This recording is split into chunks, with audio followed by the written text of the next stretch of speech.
Hello दोस्तों, स्वागत है आप सभी का फिजिक्स संसार के इस लेटेस्ट वीडियो में। आज के इस वीडियो में आज का जो हमारा टॉपिक है वो है वैद्युत द्विध्रुव की निरक्षीय स्थिति में वैद्युत क्षेत्र की तीव्रता। हम लोग इस वीडियो में एक वैद्युत द्विध्रुव लेंगे और उसकी निरक्षीय स्थिति में वैद्युत क्षेत्र की तीव्रता का व्यंजक प्राप्त करेंगे। तो चलिए शुरू करते हैं। सबसे पहले हम क्या करते हैं, एक वैद्युत द्विध्रुव बना लेते हैं। अब वैद्युत द्विध्रुव होता क्या है, तो हमने आपको पिछले वीडियो में पढ़ाया है कि वैद्युत द्विध्रुव एक ऐसा प्रबंध अथवा निकाय है जिसमें समान परिमाण की विजातीय आवेश एक दूसरे से अल्प दूरी पर स्थित होते हैं। समान परिमाण का मतलब जिसके जो आपके आवेश हों उन दोनों का परिमाण जो वो समान हो और उनकी प्रकृति, विजातीय का मतलब उनकी प्रकृति अलग अलग हो, एक प्लस और एक माइनस हो। तो जैसे मान लेते हैं एक वैद्युत द्विध्रुव है, मान लीजिए ए बी, तो इसके बिंदु मान लीजिए ए पर प्लस क्यू आवेश है और बी पर माइनस क्यू आवेश है, और ये एक दूसरे से कितनी दूरी पर, अल्प दूरी 2l पर स्थित है। 2l क्यों लेते हैं, तो हमने आपको पिछले वीडियो में बताया था। 2l लेने के पीछे का कारण यह है कि इससे आने वाले जो डेरिवेशन का निगमन होता है, डेरिवेशन होता है आने वाले सूत्रों का, वो थोड़ा सा आसान हो जाता है 2l दूरी लेने से, इसीलिए इसकी लंबाई 2l ली जाती है। तो हमने क्या किया, एक वैद्युत द्विध्रुव बना लिया और इसकी अब निरक्षीय स्थिति बताना कि वैद्युत क्षेत्र की तीव्रता कितनी होगी। तो अक्षीय स्थिति क्या होती है, तो हमने अक्षीय स्थिति पिछला वीडियो में बताया था कि अक्षीय रेखा, अक्षीय स्थिति मतलब अक्षीय रेखा पर स्थित कोई बिंदु। तो अक्षीय रेखा क्या होती है, तो इस रेखा के, ये जो आपका वैद्युत द्विध्रुव है इसके अनुदिश, इसी रेखा, इसी द्विध्रुव के अनुदिश एक आप रेखा खींचिए, इस रेखा को हम लोग बोलते हैं अक्षीय रेखा। अब इस रेखा के किसी बिंदु पर अगर आपको वैद्युत क्षेत्र की तीव्रता ज्ञात करनी है तो वो अक्षीय स्थिति हो जाएगी। लेकिन अगर इस द्विध्रुव की निरक्षीय रेखा में कहा जाए, निरक्षीय का मतलब होता है कि इस रेखा के अभिलंबोत कोई एक बिंदु मान लीजिए और उस बिंदु पर आपको वैद्युत क्षेत्र की तीव्रता बताओ। तो ये हमने क्या किया, इस वैद्युत द्विध्रुव के, मान लीजिए आपका मिड पॉइंट वैद्युत द्विध्रुव का, इसको हम लोग मान लेते हैं ओ, और इस ओ से कुछ दूरी, और वो दूरी हम लोग मान लेते हैं कितनी, स्मॉल आर। मान लीजिए कि O से स्मॉल r दूरी पर एक कोई बिंदु है जो कि इस द्विध्रुव के साथ अभिलंबवत है और निरक्षीय रेखा में स्थित है, और इस ये मान लेते हैं कौन सा बिंदु है, P है। अब इस बिंदु P पर हमें वैद्युत क्षेत्र की तीव्रता ज्ञात करनी है। ठीक, निरक्षीय का मतलब हो गया कि वैद्युत द्विध्रुव के अक्षीय रेखा के अनुदिश नहीं, उसके निरक्षीय में मतलब उसके अभिलंबवत कोई भी बिंदु मान लीजिए, चाहे ऊपर मान लीजिए चाहे नीचे मान लीजिए, तो इस बिंदु P पर हमें वैद्युत क्षेत्र की तीव्रता को ज्ञात करना। तो इस पर ज्ञात करने के लिए हमें क्या करना पड़ेगा, हमें यह करना पड़ेगा, एक बार हम क्या करेंगे, प्लस के कारण इस बिंदु पर तीव्रता ज्ञात करेंगे, दूसरी बार क्या करेंगे, माइनस के कारण इस बिंदु P पर तीव्रता ज्ञात करेंगे। उसके बाद दोनों का सदिश योग कर लेते, जो भी आता वही उसका परिणामी व्यंजक का सूत्र हो जाता है। तो हम लोग वैद्युत बिंदु आवेश के कारण, बिंदु आवेश का मतलब किसी एक आवेश के कारण वैद्युत क्षेत्र की तीव्रता का व्यंजक जो हम लोग पढ़े हैं वो होता है E = 1/4/ε Q/r²। ये होता है, जहां पर ये तो कांस्टेंट मान है, क्यों क्या है, आवेश होता है जो भी जिस आवेश के कारण देखते हैं, और आर क्या होता है, उस बिंदु से, उस आवेश से उस बिंदु की दूरी होती है जिस पर हमें वैद्युत क्षेत्र की तीव्रता ज्ञात करनी होती है। तो यहाँ पर हमें आवेश का परिमाण तो मालूम है, एक पर प्लस और एक पर माइनस, लेकिन हमें दूरी नहीं मालूम है। दूरी क्यों नहीं मालूम है, क्योंकि हमें ये लंबाई चाहिए, ये वाली लंबाई चाहिए और ये वाली लंबाई चाहिए। तो ये दोनों लंबाइयां तो हमें मालूम नहीं, हमें ये लंबाई हमने मान लिया कि इस द्विध्रुव के मध्य बिंदु से स्मॉल r दूरी पर ये जो है स्थित है। अगर ये पूरी लंबाई 2l हमने माना है, तो ये अगर मध्य बिंदु है तो इधर वाली लंबाई जो हो जाएगी वो स्मॉल l हो जाएगी, और इधर वाली लंबाई भी हम लोग क्या मान सकते हैं, स्मॉल l। ठीक, तो स्मॉल l ये, स्मॉल l ये, लेकिन हमें ये और ये लंबाई नहीं मालूम है। तो हमें इस सूत्र को अप्लाई करने के लिए ये और ये दोनों लंबाइयां, यानी आपका जो AP और BP है, ये दोनों लंबाई आपको ज्ञात करना पड़ेगा। तो AP और BP का मान ज्ञात करने के लिए आप देखिए, तो यहाँ पर एक त्रिभुज बन रहा है। कौन सा त्रिभुज, यहाँ पर एक त्रिभुज है AOP, यहाँ पर लिखेंगे त्रिभुज AOP से। अब इस त्रिभुज में हमें क्या क्या मालूम है, हमें आधार मालूम है और लंब मालूम है, हमें कर्ण नहीं मालूम है। तो आप कक्षा 10 में पढ़े होंगे त्रिकोणमिति में कि एक होता पाइथागोरस प्रमेय। पाइथागोरस प्रमेय के अनुसार होता कि कर्ण का स्क्वायर जो होता है बराबर होता लंब स्क्वायर धन आधार स्क्वायर। तो इस त्रिभुज में हम लोग पाइथागोरस प्रमेय लगाएंगे और वो होता है आपका कर्ण स्क्वायर बराबर लंब स्क्वायर प्लस आधार स्क्वायर। कर्ण क्या है, तो कर्ण क्या होता है, 90 के सामने की भुजा कर्ण होती है, यानी AP हो गया। तो यहाँ पर क्या हो जाएगा, AP² = लंब। लंब क्या है, तो लंब आपका OP है, जो कि हमने क्या माना R, तो यहाँ पर हो जाएगा r²। और आधार क्या है, तो आधार है आपका AO, ये हो जाएगा आपका L, तो L²। तो यहाँ से AP = हो जाएगा, अब यहाँ पे स्क्वायर है, ये उधर चला जाएगा तो अंडर रूट में हो जाएगा, ये हो जाएगा r² + L²। इसी प्रकार अगर इस दूसरे वाले त्रिभुज में देखें तो इस त्रिभुज में भी वही आएगा। यहाँ पर आपका जो BP का स्क्वायर होगा, BP ये है आपका, तो BP का स्क्वायर बराबर लंब स्क्वायर। लंब क्या है, तो लंब आपका OP है, तो OP क्या है, स्मॉल r² प्लस आधार क्या है, आधार है आपका OB, तो ये हो जाएगा L²। तो यहाँ से BP = हो जाएगा under root R square plus L square, यानी एपी और बीपी का दोनों मान क्या है, समान है, यानी हमें ये दोनों मान मिल गए। ये कितना है, तो ये है आपका R square plus L square, और यहाँ पर भी ये मान कितना है, R square plus L square. ठीक, तो ये दोनों वैल्यू हमने ज्ञात कर लिया। अब हम क्या करते हैं, अब हम ज्ञात करेंगे प्लस ये जो आपका आवेश बिंदु ए पर है प्लस क्यू, इसके कारण पी पर तीव्रता क्या है, और बी पर उपस्थित माइनस क्यू के कारण बिंदु पी पर तीव्रता क्या है, उसके बाद दोनों का सदिश योग करेंगे। तो पहले हम क्या करते हैं, सारी चीजें लिख लेते हैं ताकि आपको नोट्स बनाने में कोई समस्या ना हो। तो पहले आप नोट करेंगे, यहाँ पर लिखेंगे माना एक वैद्युत द्विध्रुव AB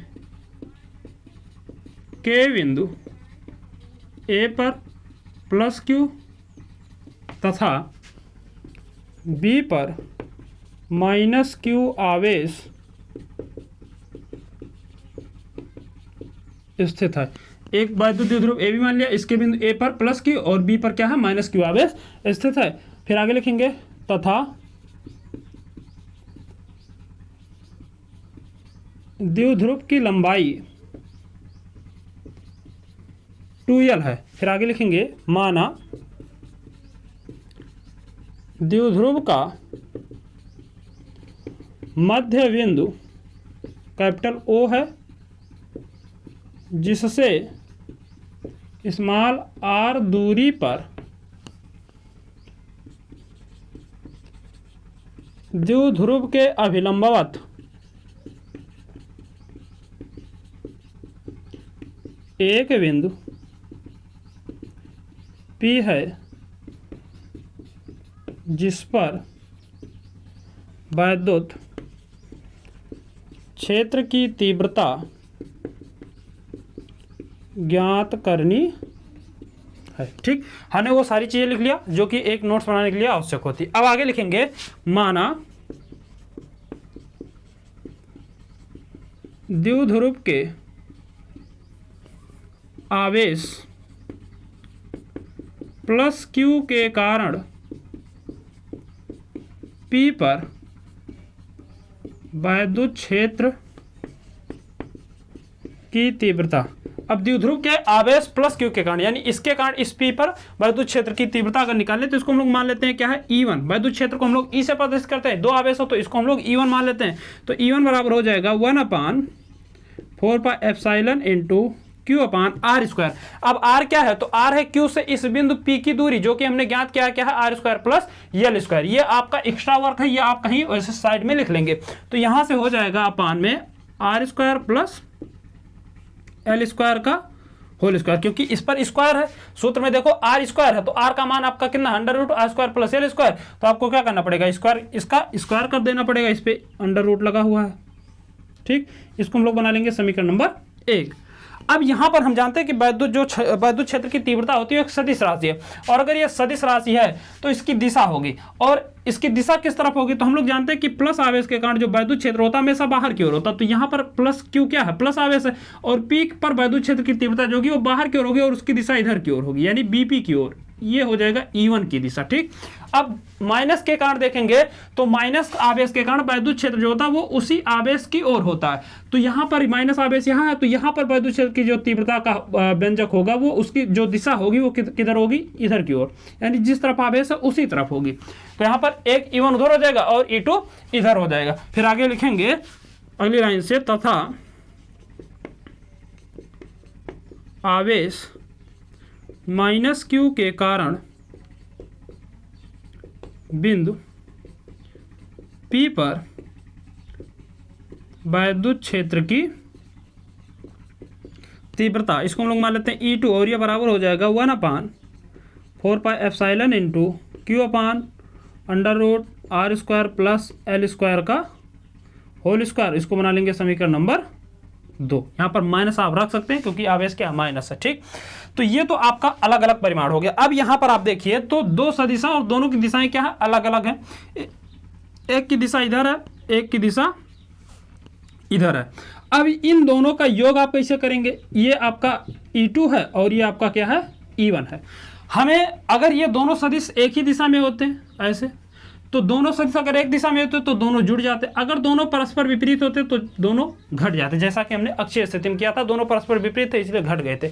लेकिन यहाँ पर ना तो ये एक दूसरे की ही दिशा में है और ना तो एक दूसरे के विपरीत है, तो आपको क्या करना पड़ेगा, इस स्थिति में हम क्या करते हैं, इसका वियोजन करते हैं, घटक करते हैं। तो हम क्या करेंगे, इसका घटक करेंगे। घटक करने के लिए हम क्या करेंगे, इस द्विध्रुव के समांतर एक रेखा इस पर खींचेंगे और ये जो रेखा ई होगा यही परिणामी वैद्युत क्षेत्र की तीव्रता को व्यक्त करेगा। अब हम लोग घटक कैसे करते हैं, मान लेते हैं कि ये जो है एंगल जो आपका E1 वो कितना है, थीटा है, और E2 का मान भी कितना है, थीटा है। अगर ये एंगल E1 थीटा है तो ये भी थीटा ही होगा। क्यों, क्योंकि आप पढ़ेंगे अगर दो समांतर रेखाएं हैं तो उस स्थिति में यहां पर जो एंगल बनेगा वही एंगल किसके बराबर होगा, यहां पर बराबर हो, क्योंकि ये संगत कोण होता है, संगत कोण सदैव क्या होते हैं, बराबर होते हैं।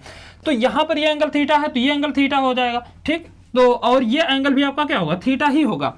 तो हम क्या करते हैं, इसका वियोजन करते हैं। वियोजन कैसे करते हैं, तो अगर दो सदिश आपको इस प्रकार से दिए गए हैं तो आपको क्या करना पड़ेगा, घटक करना पड़ेगा। और घटक करने में आप पिछले साल पढ़े होंगे क्लास 11 में, अगर दो सदिश आपको दिए गए हैं कुछ इस प्रकार से, जैसे मान लीजिए एक सदिश ए है, अब इसका घटक करना है तो ये एंगल मान लीजिए थीटा, तो थीटा की तरफ का जो घटक होता है वो कॉस में होता है, यानी ए कॉस थीटा, और थीटा के विपरीत वाला जो घटक होगा वो हो जाएगा साइन में, और ये होता है आपका ए साइन थीटा। ये पिछले साल आपको जो आपका सदिश विश्लेषण चैप्टर उसमें आपको पढ़ाया जाता। तो यहाँ पर इसका अगर हम घटक करेंगे तो यहाँ पर E1 का जो घटक होगा इधर की तरफ, ई की तरफ, ये हो जाएगा आपका E1 cos थीटा, और इसके अभिलंबोत अगर घटक किया जाए तो इसके अभिलंबोत जो घटक होगा वो हो जाएगा E1 sin थीटा, कुछ इस प्रकार से। ऐसे E2 का अगर घटक करेंगे तो थीटा की तरफ का घटक हो जाएगा E2 cos थीटा, और थीटा के अभिलंबोत इधर की तरफ का जो घटक होगा वो हो जाएगा आपका E2 sin थीटा, ठीक। तो हमने यहाँ पर इसका घटक कर दिया। यहाँ पर एक फिगर और बना देते हैं, जैसे ये आपका परिणामी होगा, ये एंगल थीटा, ये एंगल थीटा, तो ये हो जाएगा आपका E1 cos थीटा, और ये हो जाएगा E2 cos थीटा। अभिलंबोत घटक इधर का हो जाएगा आपका E2 sin थीटा, और इधर का घटक भी हो जाएगा आपका E2 sin थीटा, ठीक। तो इस प्रकार से आप इसका घटक करेंगे। अब यहाँ पर घटक जब कर दिए तो यहाँ पर आपको दो स्थितियाँ, आपको देखो सदिश की दो स्थितियाँ मिल रही हैं। एक तो स्थिति ऐसी है जिसमें दो सदिश दोनों एक ही दिशा में है, जैसे E1 cos थीटा और E2 cos थीटा, दोनों के दोनों एक ही दिशा में। लेकिन यहाँ पर E2 sin थीटा और E2 ये साइन थीटा, ये आपका E1 साइन थीटा है और ये आपका E2 साइन थीटा, ये दोनों के दोनों क्या है, परस्पर विपरीत है। तो ये दोनों परस्पर विपरीत है, इसलिए दोनों के दोनों मान क्या होंगे, घटेंगे। और ये दोनों परस्पर एक ही दिशा में, इसलिए दोनों के दोनों मान क्या हो जाएंगे, जुड़ जाएंगे। तो ये दोनों जब घटेंगे, अब यहाँ पर E1 और E2 ये अलग अलग चीजें दिख रही हैं, लेकिन इन दोनों का जो परिमाण वो सेम है। क्यों सेम है, आप यहाँ पर देखो E1 बराबर V1/4πε Q अपान R square plus L square का होल स्क्वायर, यहाँ पर E2 का मान V1/4πε Q अपान R square plus L square, दोनों के दोनों परिमाण क्या है, सेम है। तो ये दोनों के दोनों क्या हो जाएंगे, घट जाएंगे। तो यहाँ पर लिखेंगे अगली लाइन से, चूंकि बिंदु P पर परिणामी वैद्युत क्षेत्र की तीव्रता E1 साइन थीटा व E2 साइन थीटा परिमाण में बराबर परंतु दिशा में विपरीत होने के कारण परस्पर घट जाएंगे। घट जाएंगे, या आप ऐसे लिख सकते हैं, परस्पर एक दूसरे के प्रभाव को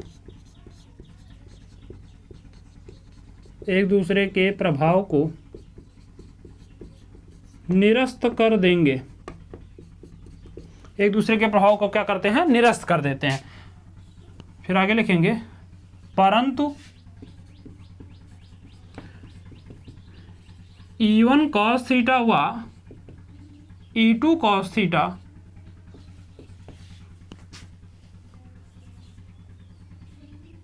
E1 cos थीटा और E2 cos थीटा दोनों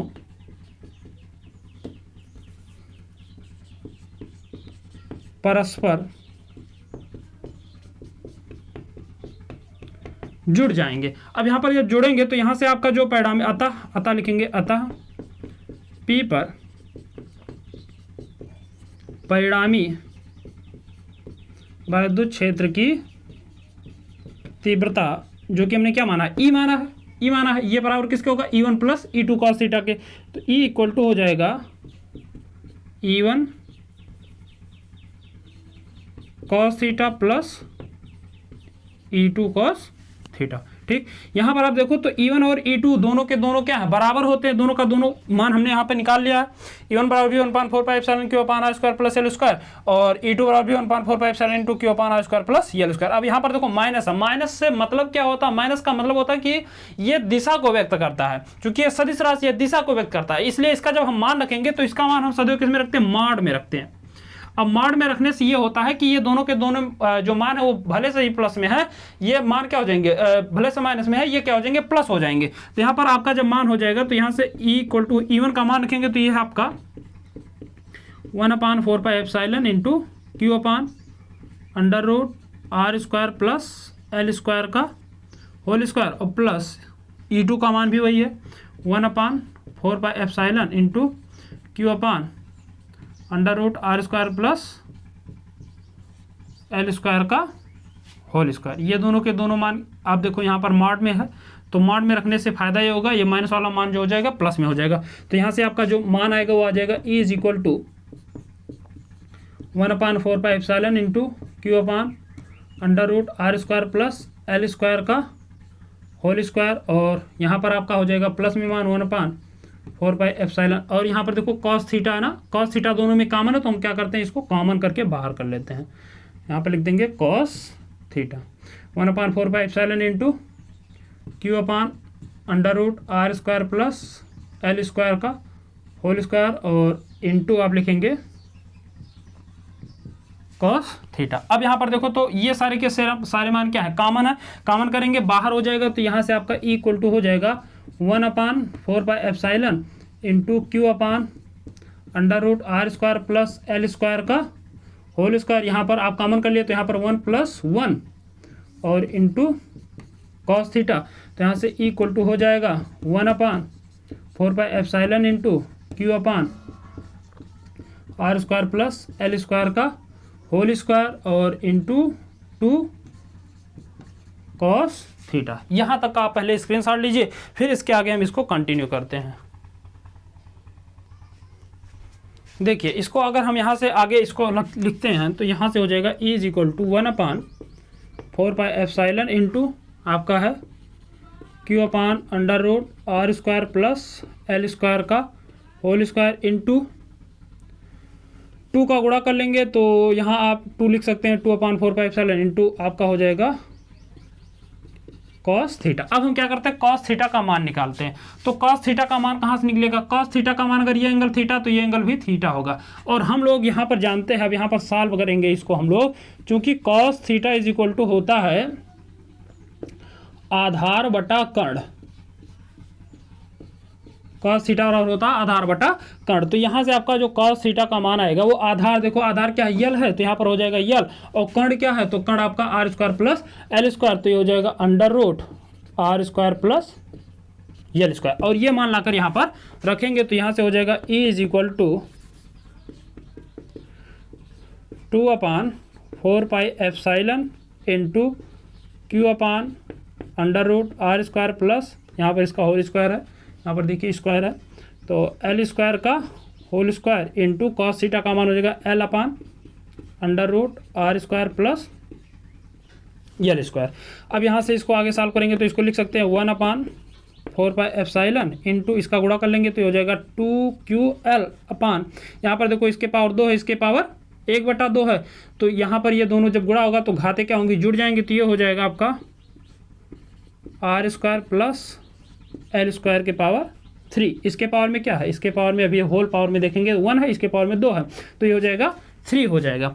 अब यहाँ पर देखिए तो यहाँ पर 2QL क्या है, तो हम लोग पढ़ चुके हैं कि ये आपका क्या है, वैद्युत द्विध्रुव आघूर्ण है, तो P बराबर होता है आपका 2QL, तो आप 2QL की जगह पे P भी लिख सकते हैं। तो यहाँ से ये हो जाएगा आपका E is equal to 1/4πε into P upon under root R square plus L square का होल क्यूब। ठीक, तो आई होप आपको यहाँ तक की सारी चीज़ें अच्छे से समझ में आई होंगी। अब देखिए इसको अगर हम आगे कंटिन्यू करें तो इस पर क्या है, R square plus L square पे अंडर रूट है। अंडर रूट का किसी पर अंडर रूट है तो इसका मतलब जैसे यहाँ पर अंडर रूट एक्स है तो इसका मतलब है एक्स के पावर 1/2, रूट का मतलब होता है पावर में 1/2। तो यहाँ से हो जाएगा आपका is equal to 1/4πε into P upon इसके पावर में आप लिख सकते हैं R square plus L square के पावर में 1/2 और इसके होल पावर में आपका क्या है 3 है, तो यहाँ से हो जाएगा 3/2। तो यहाँ से आपका जो मान आएगा वो हो जाएगा is equal to 1/4πε into P upon R square plus L square के पावर में 3/2। अगर इसको आगे कंटिन्यू करें तो अब यहाँ पर हम जानते हैं, यहाँ पर एक चीज़ और आपको एक्स्ट्रा ध्यान देना पड़ेगा। हम लोग जानते हैं कि द्विध्रुव में जो आपका आर है ये बहुत ज़्यादा बड़ा होता है किसकी तुलना में, यल की तुलना में। तो यहाँ पर लिखेंगे चूंकि R is more greater than L, यानी यल की तुलना में आर का मान बहुत अधिक होता है, इसलिए हम लोग क्या करते हैं यल के मान को नगण्य मान लेते हैं। तो यहाँ पर लिखेंगे अतः एल को नगण्य मान लेने पर, तो नगण्य मान लेंगे तो यल का मान छूट जाएगा, तो यहां से हो जाएगा आपका E is equal to 1/4πε into P upon, यहाँ पर यल छूट जाएगा तो यहाँ पर बचेगा आपका आर स्क्वायर के पावर 3/2।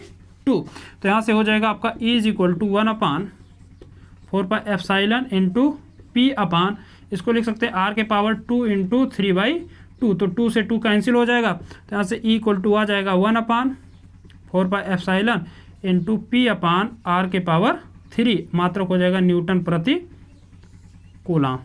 तो ये हो जाएगा आपका वैद्युत क्षेत्र की तीव्रता का व्यंजक वैद्युत द्विध्रुव की निरक्षीय स्थिति में। तो आई होप आपको यहाँ तक की सारी चीज़ें अच्छे से समझ में आई होंगी, और इसका पहले आप एक स्क्रीनशॉट लीजिए और एक अच्छा सा नोट तैयार कीजिए। अगर आपको कुछ भी समस्या होती है तो एक बार वीडियो को फिर से रिवाइज कीजिए, फिर भी अगर कोई समस्या तो आप कमेंट करके हमें जरूर बताएं। और अगर वीडियो आपको अच्छा लगा हो तो चैनल को सब्सक्राइब कीजिए, अपने दोस्तों में शेयर कीजिए। मिलते हैं अगले वीडियो में अगले टॉपिक के साथ, तब तक के लिए जय हिंद।